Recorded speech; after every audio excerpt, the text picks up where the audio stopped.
की जय। बोलो परम पूजनीय श्री संत ब्रह्मानंद महाराज की जय। बोलो जुगल जोड़ी सरकार की जय। बोलो नगली निवासी भगवान की जय। बोलो आनंदपुर वासी भगवान की जय। बोलो ब्रह्मपुरी निवासी भगवान की जय। बोलो परम पूजनीय श्री संत ब्रह्मानंद महाराज की जय। बोलो सियापति रामचंद्र भगवान की जय।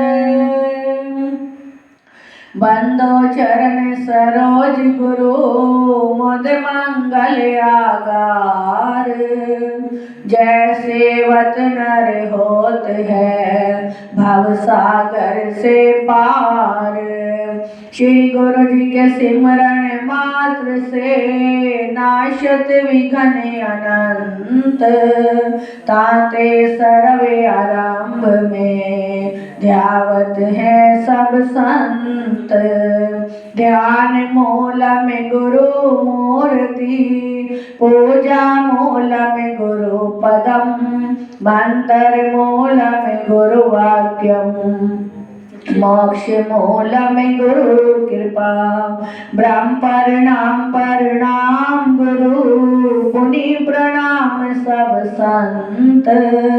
करत मंगलाचरण ये नाशत विघ्न अनंत। स्वामी करत मंगलाचरण ये नाशत भरम अनंत। बोलो जयकारा बोलो मेरे श्री गुरु महाराज की जय। बोलो परम पूजनीय श्री संत ब्रह्मानंद महाराज की जय। बोलो सियापति रामचंद्र भगवान की जय। श्री गुरु चरण सरोज रज निज मन मुकर सुधार। रामा निज मन मुकर सुधार। भरनौ रघुवर विमल यश जो दायक फलचार। सियापति राम जय राम मेरे भगवान जय जय राम। करो कल्याण जय जय राम। मंगल भवन अमंगल हारी जय सिया राम।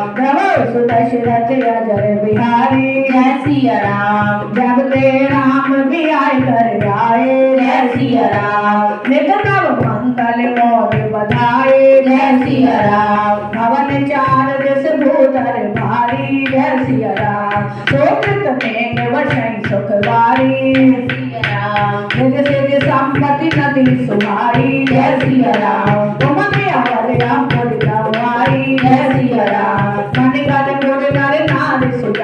जय सिया राम। सचिया बहुत सुंदर सब भाती जय सिया राम। कहीं न जाए कुछ नगर विभूति जय सिया राम। जाने नौ मेरा अंजकर धोती जय सिया राम। सब विधि सब लोग सुखारी जय सिया राम। रामचंद मुख चंद निहारी जय सिया राम। रामचंद मुख चंद निहारी जय सिया राम। मुदित मात सब सखी सहेली जय सिया राम। लोक मनोरथ बेली जय सिया राम। राम रूप गुणशील स्वभाव जय सिया राम। प्रभुत होए देख सुनि गाओ जय सिया राम। राम रूप गुणशील स्वभाव जय सिया राम। प्रभुत होए देख सुनि गाओ जय सिया राम। सबके ओर अभिलाषी कहे मन आए महेश। रामा कहे मन आए महेश। आप अक्षत युवराज पद आप रमेश। सियापति राम जय जय राम मेरे भगवान जय जय राम। करो कल्याण जय जय राम। सबके ओर अभिलाषी काय करे मनेश। रामास गए मनेश।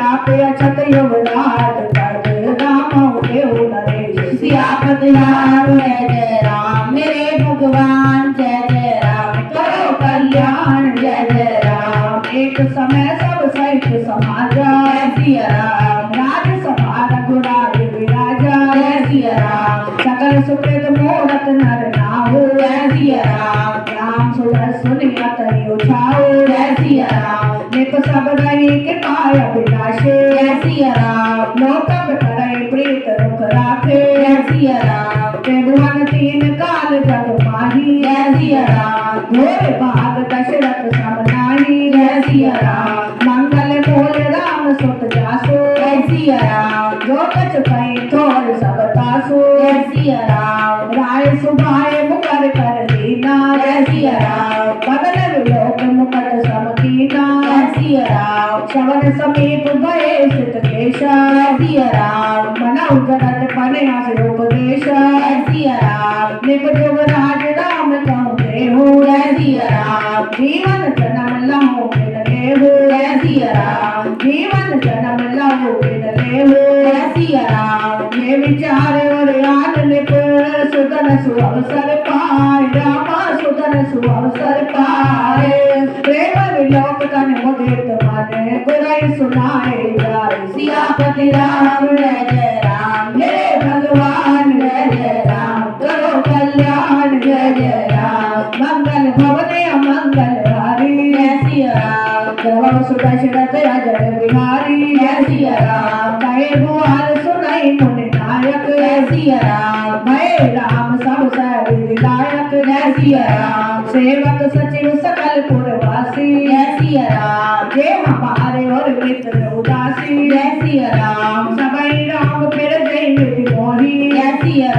प्रभु आशीष जन कर घर सोही जय सिया विप्र सहित परिवार गुसाई जय सिया करई छो सब गौरई नाई जय सिया जे गुरु चरण रेणु सिर धरही जय सिया ते जन सकल विभव बस करही जय सिया नोए सब ये अनुभव होगे जय सिया सब पाए गज पावन होगे जय सिया नोए सब ये अनुभव ना होगे जय सिया सब पाए गज पावन होगे जय सिया अबे अभिलाषी एक मन मोरे जय सिया हो जय नाथ अनुग्रह तोरे जय सिया हो जय नाथ अनुग्रह तोरे जय सिया मुनि पर सन लख सहज सने हो जय सिया कहो नरेश जायस देहो जय सिया राजन रावण नाम जपे सब अभिमत दातार रामा सब अभिमत दातार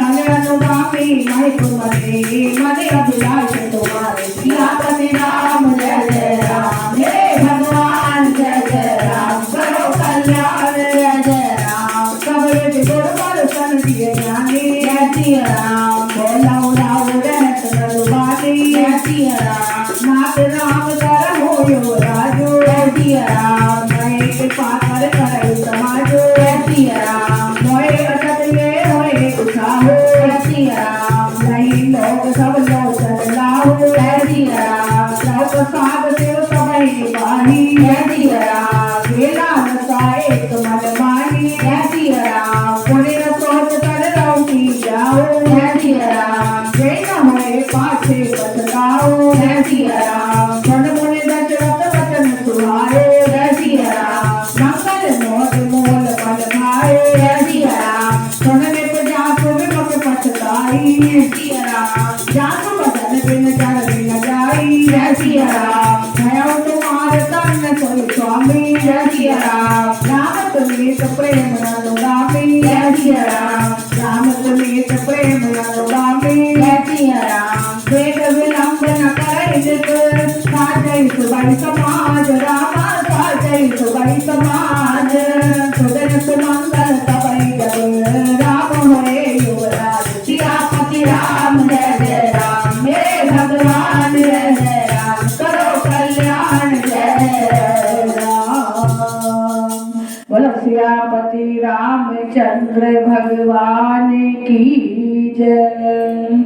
हाँ जी आओ प्रभु चरणों में गुरुदेव जी के पावन चरणों का अमृत पान करते हुए हम सभी गुरु दरबार में आए। प्रभु की कृपा को अपनी झोलियों में डालते हुए नव वर्ष के चौथे दिन को मनाते हुए और गुरुदेव जी का आशीष पाते हुए सभी को लाख लाख बधाइयां, लाख लाख गुरुदेव की असीम कृपा, अपार कृपा हम सब पर बरस रही है और हम भंवरे बनकर उस रस का पान कर रहे हैं। उस रस का पान करते हुए हम सभी जिज्ञासु भाग्यशाली हैं और श्री रामचरितमानस के वचनों को अपने हृदय में धारण करें।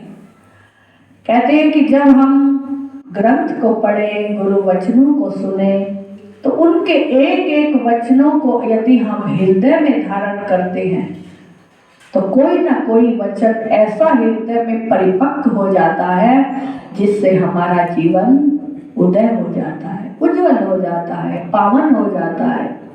ये रामचरितमानस में एक एक वचन, एक एक चौपाई स्वामी तुलसीदास जी ने जो लिखी, उस पर हम अपना जीवन बना सकते हैं।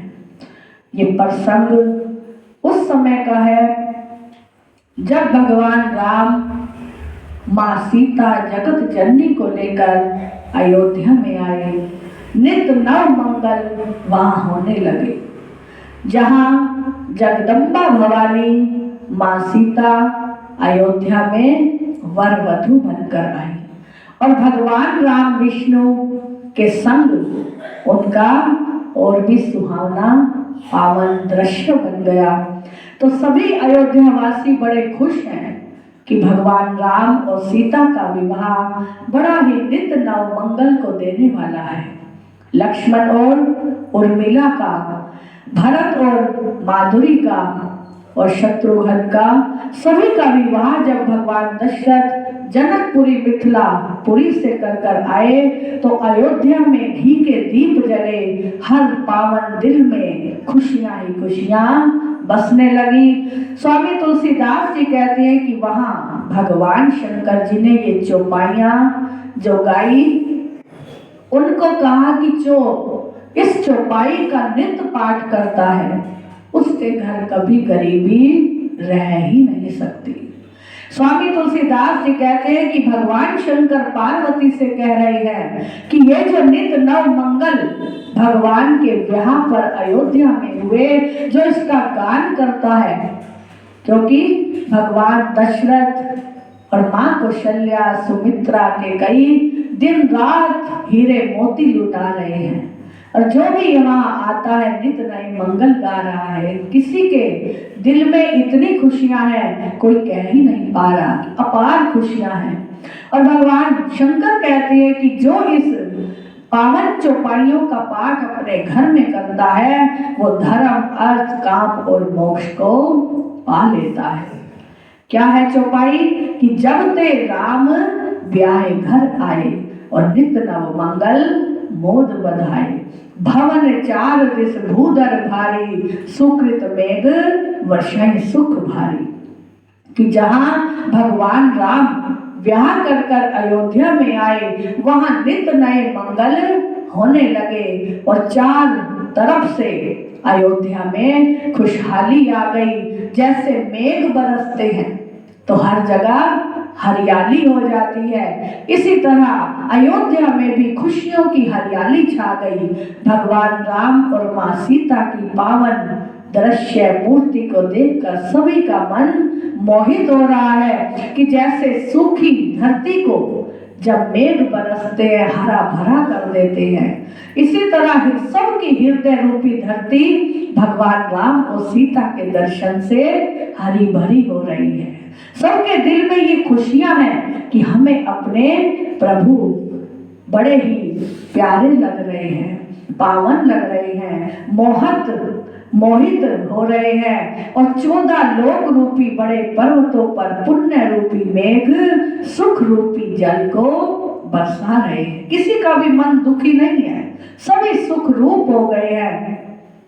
रिद्धि सिद्धि संपत्ति नदी सुहाई, जहां रिद्धियां सिद्धियां नदी की तरह बह रही हैं, किसी चीज की कोई कमी नहीं। अयोध्या में केवल सुख ही सुख दिखाई देता है, हर इंसान खुश दिखाई देता है और रिद्धि सिद्धि नदियों की तरह बह रही हैं। उमगी अवध अम्बुदि कहुआई, मनगण पुर नर नारी सुजाति, सुचि अमोल सुंदर सब भांति। कि रिद्धि सिद्धि वहां संपत्ति रूपी, जो संपत्ति है वो रिद्धियां सिद्धियां वहां पर सुहानी नदियां उमड़ उमड़ कर अयोध्या रूपी समुद्र में आ रही हैं। अयोध्या क्या बन गई? समुद्र। जैसे भगवान विष्णु और लक्ष्मी क्षीर सागर में समुद्र में वास करते हैं, तो आज ये अयोध्या भी समुद्र बन गई, क्योंकि भगवान राम और सीता अयोध्या में वास कर रहे हैं। मानुष जन्म को लेकर नर लीला कर रहे हैं। तो भगवान शंकर कहते हैं पार्वती वो अयोध्या में उमड़ उमड़ कर नदियां सभी रिद्धि सिद्धि बनकर आ रही हैं और समुद्र में मिल रही हैं। नगर के स्त्री पुरुष अच्छी जाति के मणियों के समूह हैं। जो सब अयोध्या के वासी हैं वो क्या बन गए? मणियों की तरह। कि जैसे मणि सुशोभित होती है, चमक होती है उसके अंदर, इसी तरह हर नर नारी खुशियों से चमक रहा है, भगवान राम के पावन दर्शन कर रहा है। हम भी उस समय का वो दृश्य यदि आंखों में हृदय में लाएं तो हमें भी यही दिखेगा कि हम भी अयोध्या में वही दृश्य देख रहे हैं, भगवान राम के दर्शन कर रहे हैं और सब प्रकार से पवित्र अमूल्य और वहां सुंदर दृश्य है। कहीं ना जाए कुछ नगर विभूति, कि उस नगर की अयोध्या की विभूति कहीं नहीं जा रही, कि किसी के जीभा में इतनी ताकत नहीं, किसी का मन इतना सोच नहीं पा रहा कि मैं इसकी महिमा नगर की कैसे करूं। इत अत नहीं विरंज कर तूती, सब विधि सब पुर लोग सुखारी। कि सब लोग हर तरह से हर विधि से सुख का अनुभव कर रहे हैं। रामचंद्र मुख चंद्र निहारी, कि चंद्रमा के समान जो भगवान का मुखमंडल है उसे देखकर वो सुख हो रहे हैं, लीलायित हो रहे हैं कि हे प्रभु ऐसा जो आपका ये मुखमंडल है, दिल करता है इसे हम निहारते ही रहें। आप हमारे सामने बैठे रहो और हम आपकी सुंदर छवि को निहारते हुए अपने जीवन का कल्याण करते रहें। मुदित मातु सब सखी सहेली, फलत विलोक मनोरथ बेली। राम रूप गुणशील सुभाव, प्रमुदित होए देख सुनि राव। कि भगवान शंकर कहते हैं कि सब माताएं और सभी सहेलियां सब मनोरथ रूपी बेल पर फली हुई देखकर आनंदित हो रही हैं। जैसे एक पेड़ की शाखाएं फैल जाती हैं और उन पर जब फल आ जाते हैं, इसी तरह माँ कौशल्या, सुमित्रा के कई सभी दासियां वहां सहेलियां बनकर उस मनोरथ रूपी बेल को फला हुआ देखकर आनंदित हो रही हैं। कि जब हमारे घर में भी कोई उत्सव होता है तो सबके खुशी का समा सुहाना होता है। तो आज अयोध्या में तो भगवान राम और विष्णु स्वरूप लक्ष्मी विराजमान है। तो वहां की परिक्रमा को, वहां की अनुभूति को हम सोच ही नहीं सकते कि कितनी खुशी होगी। तो वही भगवान शंकर कहते हैं कि वो अनवर्चनीय है। इन वचनों से, जीभा से हम गा नहीं सकते कि उस समय वहां कितना सुंदर दृश्य है। श्री रामचंद्र जी के रूप गुणशील स्वभाव को देख सुनकर राजा दशरथ जी बहुत ही आनंदित हो रहे हैं।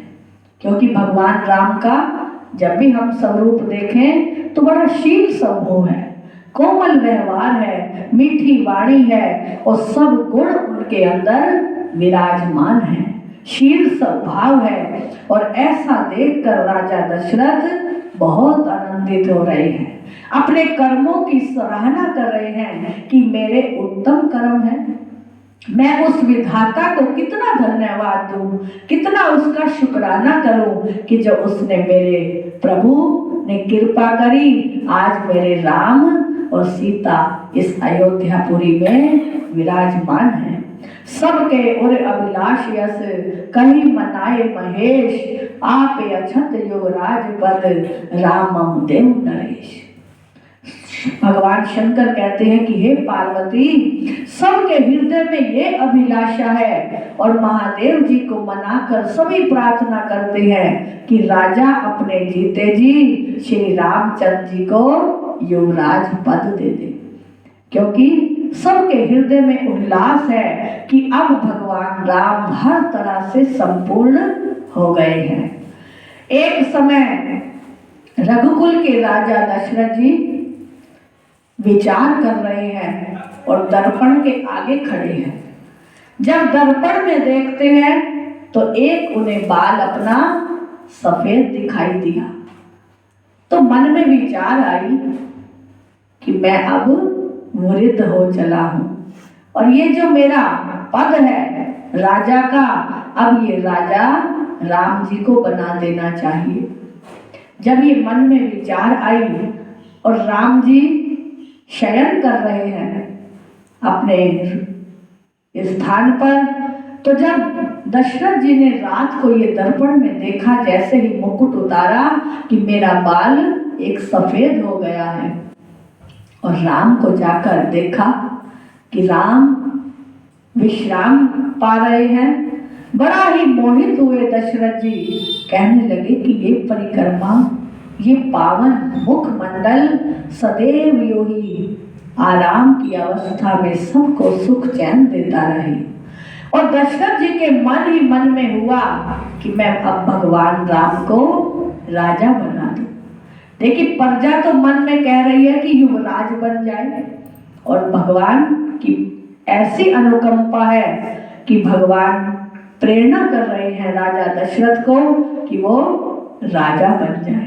भगवान प्रेरणा करते हैं, क्योंकि जो जो लीला भगवान राम ने करनी है वैसा ही समय बनाते जा रहे हैं। तो राजा दशरथ के मन में आया कि अब राम को राजा बना दिया जाए। तो जो भी हम पहले काम करते हैं गुरुदेव जी का आशीर्वाद लेकर करते हैं।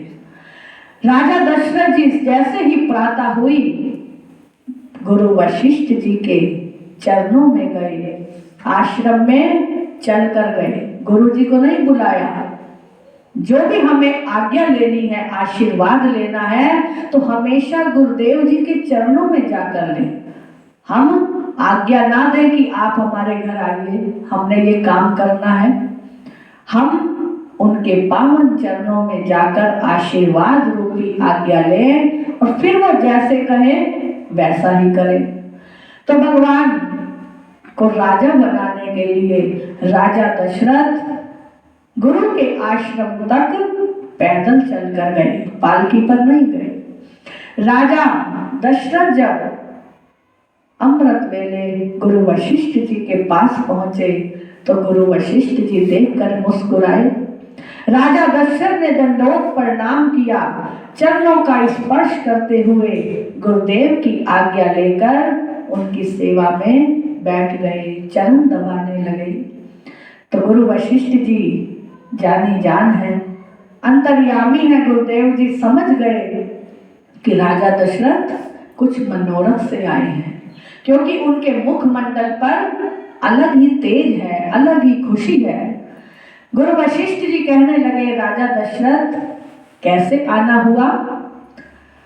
राजा दशरथ जी कहने लगे, गुरुदेव जी मेरे मन के अंदर ये इच्छा है कि मैं राजा राम को बना दूं। अब मैं वृद्ध होकर चला हूं और मेरी अभिलाषा है कि मेरे होते ही राम राजा बन जाए। गुरु वशिष्ठ जी बड़े प्रसन्न हुए, कहने लगे कि राजा दशरथ तुम्हारा ये वचन सत्य है। अब समय आ गया है कि राम को अभिषेक किया जाए, राजा बना दिया जाए। और वशिष्ठ जी से पूछा कि आप समय बताइए, किस समय राजा दशरथ राम को राजा बनाए। मंगलों के मूल श्री रामचंद्र जी जिनके पुत्र हैं और उनके लिए जो भी कहा गए वही थोड़ा है। जब देखा वशिष्ठ जी ने तो मुहूर्त निकाला, मुहूर्त निकाल कर बताया कि इस दिन राम को राज कर दिया जाए। और वो मुहूर्त निकला कि कल ही राजा बना दिया जाए। जब सब तरफ ढोल बजाकर मुनादी दी गई कि सब को ये घोषित किया जाता है कि कल राजा राम को बना दिया जाएगा, और राम को भी दरबार में बुलाया गया पहले कि राम जी को कहा जाए कि तुम्हें हम राजा बना रहे हैं। लेकिन जैसे ही भगवान राम ने सुना कि मुझे राजा बना रहे हैं तो प्रभु को खुशी नहीं हुई। वह कहने लगे कि मेरे पिता हैं, जो पिता के आगे पुत्र खुशी पाता है वो अपने आप बड़ा बनकर नहीं पाता। देखिए राम की गुण है और भगवान दशरथ का प्रेम है कि मैं राजा बनाऊं, और राम का स्नेह है पिताजी से कि मेरे सामने ये मेरे पिता ही राजा बने रहे। लेकिन जब गुरु वशिष्ठ जी ने समझाया तो भगवान राम ने उस आज्ञा को माना कि आप जैसी आज्ञा दें मुझे मंजूर है। लेकिन भगवान राम के अंदर वो हर्ष उल्लास नहीं था, खुशी नहीं थी कि मैं अब राजा बनने चला हूं, क्योंकि भगवान राम को आगे की सब लीला ज्ञात थी। मन में विचार करने लगे और सब देवी देवताओं से ये आज्ञा करने लगे कि यदि राजा बना दिया गया तो मानव लीला रह जाएगी। माँ सरस्वती का ध्यान किया, भगवान शंकर का ध्यान किया कि अब कोई ऐसी लीला की जाए कि जिससे ये राम राजा ना बन पाए। लेकिन सबके अंदर उत्साह है कि राम राजा बन जाए। और जैसे ही माँ कौशल्या के पास गए, कौशल्या माँ वारी वारी जाती है, बलिहारी जाती है, आरती उतारने लगी भगवान राम की कि अब मेरा राम राजा बन जाएगा। और सारे शहर में ये कहा गया कि कल राम को राजा बना दिया जाएगा। और वहां जब मंथरा ने सुना तो उसके अंदर खुशी नहीं हुई। सब प्रजा खुशी है, लेकिन मंथरा के अंदर ये खुशी नहीं हुई। उसको क्या था कि भरत राजा बने, और ये सब विधाता करवा रहे हैं, क्योंकि भगवान राम ने प्रार्थना की माँ सरस्वती जी से, भगवान शंकर से, सभी देवताओं से कि अब मुझे नर लीला करनी है। तो वहां मंथरा की जीभा पर आकर सरस्वती ने वास किया और केकई के पास आ गई। वहां कहने लगे कि ये सुना है क्या हो रहा है। केकई ने कहा क्या हो रहा है, मेरे राम राजा बन रहे हैं, क्योंकि केकई के मन में खुशी अपार थी। कौशल्या माँ ने जन्म दिया, लेकिन केकई ने प्यार दिया, दुलार दिया। भगवान राम केकई को भी उतने ही प्यारे थे जितने कौशल्या को प्यारे थे। लेकिन वहां फिर भगवान ने नई नई लीला करनी थी, और केकई ने मंथरा की बातों में आकर, क्योंकि सरस्वती बैठी हुई थी मंथरा की जीभा पर, तो वहां मंथरा ने जब केकई को कहा कि नहीं, राम नहीं, भरत बैठने चाहिए, तो केकई माँ ने कहा कि मैं ऐसा नहीं कर सकती, भगवान मेरे प्यारे हैं, राम ऐसे नहीं है जो वो भिन्न भेद करेंगे, वो सबको बराबर ही प्यार देंगे, और मैं माँ बनूंगी, मेरे समान कोई आज भाग्यशाली नहीं। लेकिन मंथरा भटका रही है, मन की बुद्धि को फेर रही है कि जो कौशल्या है वही आदर मान पाएगी और तू उसकी नौकरानी हो जाएगी। तभी संत कहते हैं कि जब हमें कोई गलत या सीधी शिक्षा देता है तो मान न ले, उसको मन में विचार करें एकाग्र बन के कि हमें कोई ये शिक्षा दे रहा है तो हमारे जीवन के लिए सुखदायी है या दुखदायी है, इससे हमारी हानि होगी या लाभ होगा। केकई ने समझाया, बहुत समझाया, लेकिन उस समय केकई मंथरा की बातों में आ गई। और मंथरा को याद था कि राजा दशरथ ने 2 वर देने हैं। केकई ने जब दशरथ के साथ एक बार युद्ध किया, उस युद्ध में करते करते दशरथ के रथ का पहिया टूट गया और माँ केकई को संतों का वरदान था, उनका एक हाथ वज्र का था, लोहे का। और जब राजा दशरथ ने युद्ध करते करते वो हारने लगे, युद्ध का पहिया, रथ का पहिया टूट गया, वहां के कई ने जाकर झट से उंगली लगा दी और रथ को चलने से रोका नहीं। तो जब राजा दशरथ जीत गए, उस समय राजा दशरथ ने कहा कि कई वरदान मांगो, आज तुमने मुझे इस युद्ध में जिताया है। तो कई कहने लगी कि अभी मैं नहीं मांगती, मुझे कुछ नहीं चाहिए, लेकिन जब जरूरत होगी तब मैं मांग लूंगी। अब मंथरा को वो बात याद है कि राजा दशरथ ने 2 वर देने हैं और राजा दशरथ जरूर देंगे जब कई मांगेगी। तो कई को इस तरह भटका दिया मंथरा ने कि तुम मांगो पहला तो भरत को राज तिलक, कि पहला वर यही मांगना कि भरत को राज तिलक हो, और फिर दूसरा मांगना कि राम को 14 वर्ष का वनवास हो। तो होए सोई जो राम रच राखा, को करी तरक बढ़ावे शाखा। वनवास जब भगवान ने सुना तो भी भगवान शोक नहीं कर रहे कि राज मिले तो क्या बद जाई और वनवास मिले तो क्या घट जाए। दोनों अवस्था में राम सम रहे। उन्होंने ये नहीं सोचा कि मुझे राज मिल रहा है तो मैं बड़ा खुश हूं और मुझे यदि वनवास मिल रहा है तो मैं दुखी हो जाऊं। दोनों अवस्था में सम रहे। जो ऐसा आचरण अपने जीवन में बना लेता है राम जैसा, कि रामायण का क्या है कि जो राम का आचरण है वही रामायण है। राम का जो चरित्र है वो रामचरित्र मानस है। जो मानस मनुष्य रूप में भगवान ने चरित्र किए वो रामचरित्र मानस कहलाई। राम को वनवास मिल गया तो भी भगवान ने शोक नहीं किया। राजा दशरथ प्राणों से व्याकुल हो रहे हैं, बिलख रहे हैं कि मैं क्या कई को कह बैठा।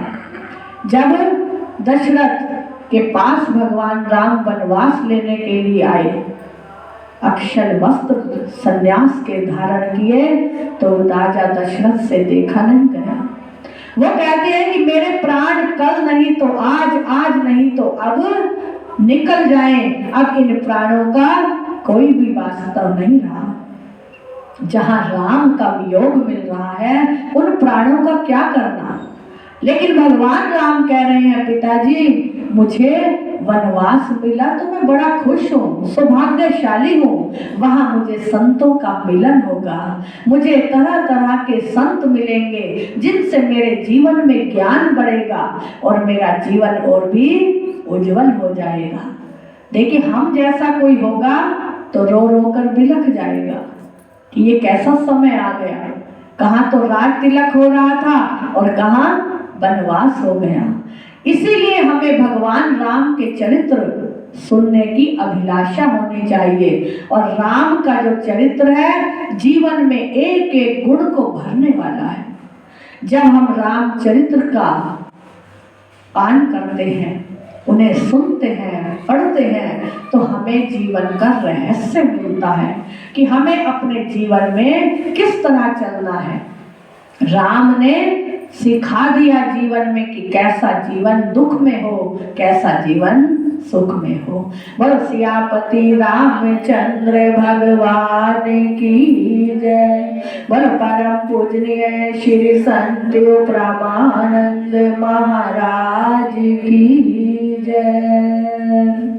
सत्य चित्त आनंद को मेरी है प्रणाम, जिस जाने से अग मिटे परगट आत्म राम।